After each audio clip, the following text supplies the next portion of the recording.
Hello friends, this is Rupesh and you are watching CP Peanuts video series on bit manipulation interview question series, and this question is question number 7, where we'll find two non-repeating elements from an array.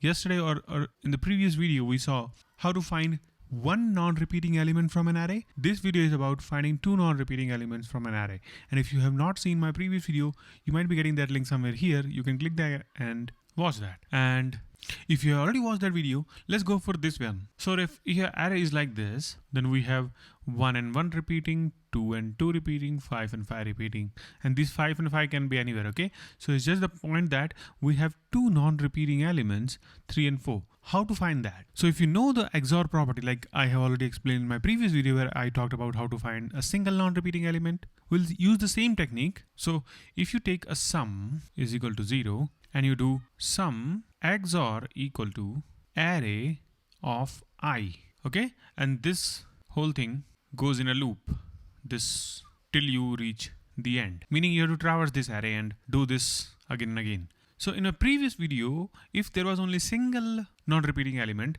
then in the end, this sum would actually have that number. But the problem here is you have two non-repeating elements now, and as you can see, you will end up doing 3 XOR 4 because 5 and 5 will get crossed, 1 and 1 will get crossed, 2 and 2 will get crossed, but 3 and 5 are like different numbers, so they will get XOR, and the results would be like 3 XOR 4 result is, so 3 is 011, 4 is 100.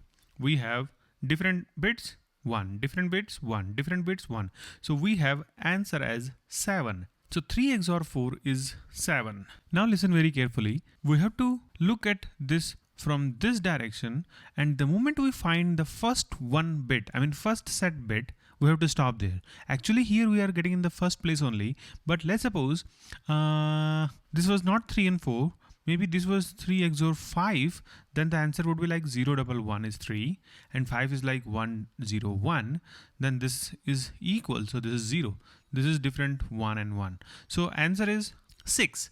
Now if you look from here, your first set will come at second position, not at the first position, right? So now you have to consider this position. So what I mean is you have to divide this whole array into two different sections, where first section would contain all the elements set bit at this location, and another would be containing all the numbers having this position non-set, meaning 0. So let's see how we'll divide all this.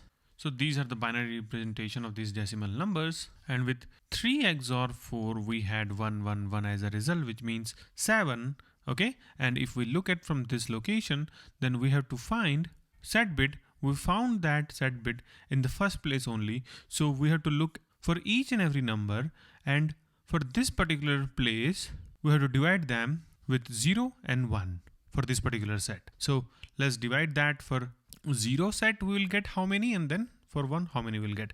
So this 1 meaning here it is 1, correct? So this is set bit for this first location, so it will come here, so 1 will come here. And 2, you can see that it's 0 here, so 2 will come here, 1 will come here, 2 will come here, and then 3 is having 1 set bit here, so it will go here. 4, see, 4 is having 0 here, so 4 will go here. 5 is having 1 set bit here, then 5 will come here, and another 5 will come here. Now see, actually you have two different lists to iterate over and do that XOR thing again. And see, now if you do the XOR in this list, then these two will get nullified and you will have your answer 4, and these two will get nullified and you will have your answer 3. So you now have 3 from this and 4 from this. So now you know 3 and 4 are two different numbers present in this which are non-repeating. And I'll tell you why did you created these two set. Actually the point is you have to find the set bit, right? From this direction, first set bit.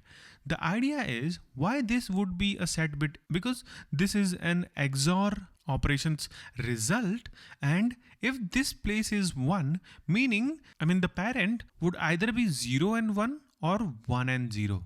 They have to be different than each other, right? If they are equal, meaning 1 can never come if your both bits are either 0 0 or 1 1. Okay, so the answer is always 0. This 1 would have come just because either you had this position, this situation, or this situation. So we can see that we have two different groups here, 0 and 1. So we can safely divide these two groups. So this is the reason why you will divide into two different groups and then iterate over these two different groups to find the sum in a loop, and then you're done. This sum would contain 4 and this sum would contain 3 as a result. So nice trick, right? Thanks for watching, guys. Bye bye, take care. I'll see you in the next videos.